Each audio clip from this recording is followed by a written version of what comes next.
सबसे पहले तो मैं आपको बता दूं, ये केवल 10वीं की नहीं, इसमें हमने जो वर्कशॉप करवाई है उसमें तीसरी, 5वीं, 8वीं, 9वीं, 10वीं, 11वीं, 12वीं सभी तरीके के प्रश्न पत्रों में हम कुछ फंडामेंटल बदलाव करने जा रहे हैं।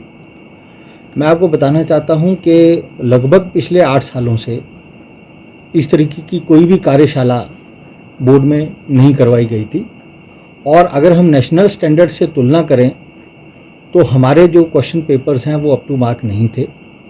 बल्कि अभी नेशनल लेवल पे एक स्टडी हुई थी जिसमें ये पाया गया कि हिमाचल प्रदेश राज्य में जो प्रश्न पत्र बन रहे थे वो मुख्यतः जो रट्टा लगाने वाला सिस्टम होता है उस पे बेस्ड थे।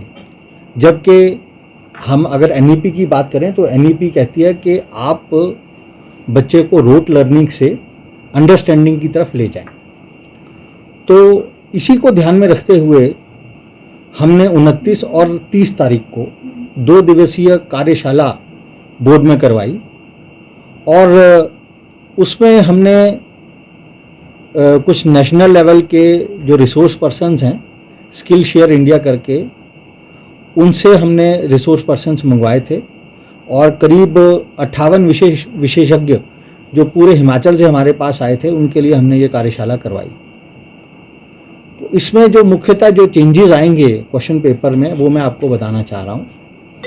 पहले जो हमारा प्रश्न पत्र होता था उसमें मल्टीपल चॉइस क्वेश्चन तो होते थे, लेकिन वो पूरे प्रश्न पत्र में बिखरे हुए होते थे। कुछ प्रश्न सेक्शन ए में होते थे, कुछ सेक्शन बी में होते थे, कुछ सेक्शन सी में, कुछ सेक्शन डी में। तो उसमें बड़ी प्रॉब्लम होती थी बच्चों को उसको अटेम्प्ट करने में और हमें इवेलुएट करने में।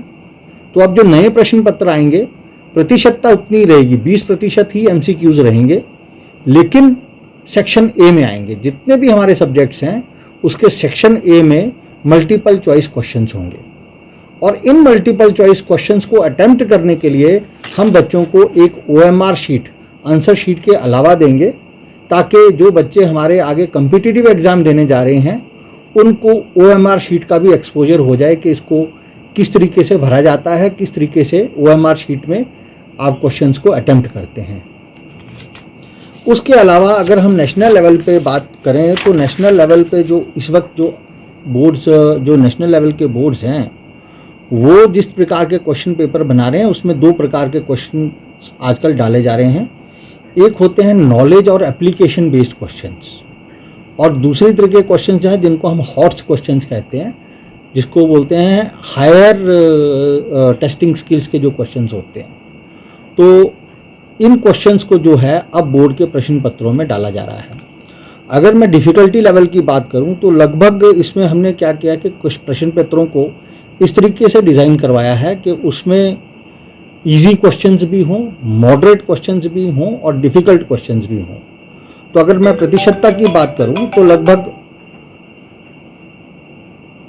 35% के करीब उसमें इजी क्वेश्चंस रहेंगे, 30 से 35% के करीब मॉडरेट क्वेश्चंस रहेंगे, और लगभग 25 से 30% के करीब जो है इजी क्वेश्चंस रहेंगे, ताकि हर लेवल का जो हमारा स्टूडेंट है उन प्रश्न पत्रों को अटेम्प्ट कर सके और पास हो सके। डिफ़िकल्ट क्वेश्चंस हमने क्यों डाले हैं, हॉट्स क्वेश्चंस हमने क्यों डाले हैं, वो इसलिए डाले हैं क्योंकि नेशनल लेवल के जो हमारे कॉम्पिटिशन्स हैं, जैसे अगर नीट की हम बात करें, जेई की बात करें, तो वहाँ पे जो प्रश्न बच्चों को पूछे जा रहे हैं वो इस लेवल के हैं।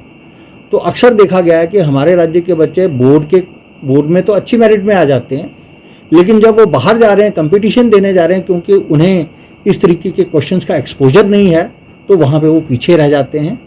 तो इसलिए बोर्ड ने ये एक्सरसाइज की कि जो हमारे बच्चे हैं वो भी इन क्वेश्चंस को एक्सपोज हों, और जो हमारे नेशनल लेवल के कंपटीशन्स हैं वहाँ पे वो अच्छे से कंपटीशन फाइट कर सकें। ये 8 साल बाद ये बदलाव होगा जी। ये हमने अभी पहली वर्कशॉप कराई है, हम ऐसी और वर्कशॉप्स जो है वो प्लान कर रहे हैं।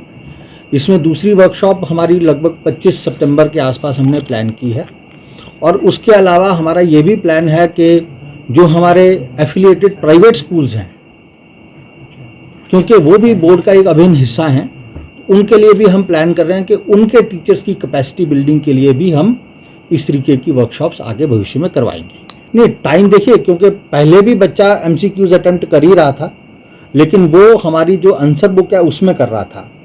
तो उसमें क्या हो रहा था कि एक तो वो आंसर बुक में 2-3 पेज बच्चे के उसी में ख़राब हो जाते थे, तो बच्चों को पेजेस भी कम मिल रहे थे। तो OMR शीट का एक फ़ायदा तो ये रहेगा कि बच्चों को उसका एक्सपोजर हो जाएगा। दूसरा ये है 3-4 पेज बच्चों को उसके लिए बच जाएंगे। ठीक है, तो ये है इसमें।